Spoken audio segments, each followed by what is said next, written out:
UN condemns rising incitement to hatred in CAfrican Republic. United Nations, AP, the UN Security Council on Friday strongly condemned the rise of incitement to ethnic and religious hatred and violence in the Central African Republic and attacks by Boko Haram and the Islamic State extremist groups in the broader region.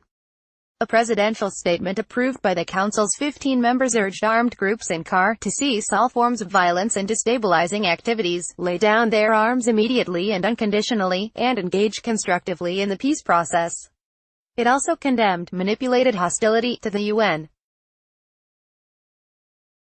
peacekeeping force or other international actors in the country, which has seen deadly interreligious and intercommunal fighting since 2013 when predominantly Muslim Seleka rebels seized power in the capital and mainly Christian anti-Balaka militias fought back. The presidential statement, covering the Central Africa region, said the Council remains concerned at the security and humanitarian situation in the Lake Chad Basin.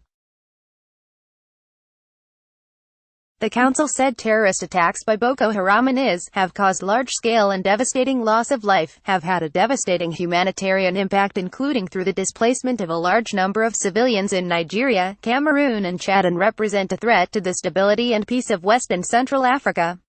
It noted, with particular concern, the continuing use by Boko Haram of women and girls as suicide bombers, which it said has created an atmosphere of suspicion towards them and made them targets of harassment and stigmatization in affected communities, and of arbitrary arrests by security forces. The Council urged countries being attacked to fight all forms of terrorism, including the conditions that cause its spread. The Security Council expressed concern that the Lord's Resistance Army continues to pose a security risk to civilians, particularly in CAR and Congo.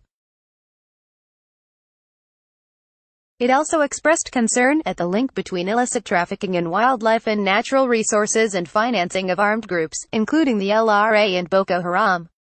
Copyright 2018 The Associated Press. All rights reserved. This material may not be published, broadcast, written or redistributed.